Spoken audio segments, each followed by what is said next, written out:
Avez-vous remarqué comment Pierre décrit l'épisode de la transfiguration? Il s'exclame: nous avons été témoins de sa majesté. Sa majesté. Ce monde n'a-t-il pas besoin de l'impact de la majesté du Seigneur Jésus? Il devrait en être ainsi. Il dit encore: nous vous avons fait connaître la puissance et la présence de notre Seigneur Jésus-Christ. Je suis désolé que cela n'ait pas été traduit pour ne pas dire jamais par présence au lieu de venue. Bien sûr, ce terme de parousie est très fréquemment utilisé pour parler du retour du Seigneur Jésus. Venue ou présence, c'est le même mot. Mais le sens de ce mot ne peut pas se limiter à cela. Et Pierre décrit cela comme la puissance et la présence de sa majesté. Oui, c'est de cela qu'il s'agit. La puissance, non pas abstraite et sans rapport concret, mais la puissance de sa présence dans sa majesté. C'est cela la sainte montagne. C'est cela la position élevée. Et c'est ce dont le monde a besoin. Permettez-moi d'employer encore ce terme impact. S'il est vrai que nous devons voir le roi dans sa gloire, s'il est vrai que nous devons avoir un aperçu du Seigneur glorifié, ce sera en réponse à ce besoin.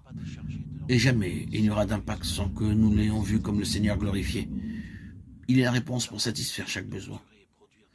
La vision de celui qui est exalté et auquel le ciel rend témoignage produira un nouvel impact dans nos vies, dans notre ministère, dans nos églises et dans nos situations. Votre cœur et le mien n'aspirent-ils pas à ce qu'il y ait une restauration de l'impact de l'Église sur ce monde? Et cet impact ne serait autre chose que la majesté de la présence du Seigneur Jésus-Christ. Nous savons que cela sera pleinement manifesté lors de son apparition à la fin, quand il viendra. Il frappera la terre avec la verge de sa parole. Ésaïe 11:4. L'éclat de sa présence sera dévastateur. Pour le mal, il n'y a aucun doute que quand cette présence, cette parousie aura lieu, il y aura un impact.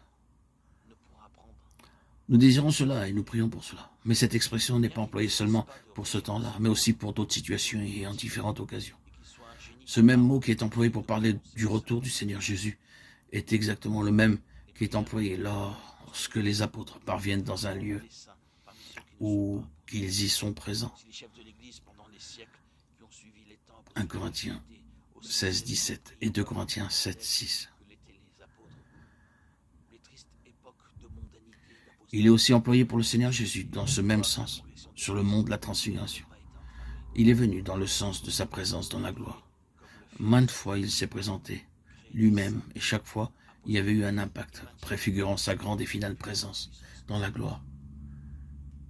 C'est saisissant, n'est-ce pas, que Pierre, lors de cet épisode du mont de la transfiguration, emploie exactement le même mot qui se rapporte à la fois à la présence du Seigneur et au retour du Seigneur.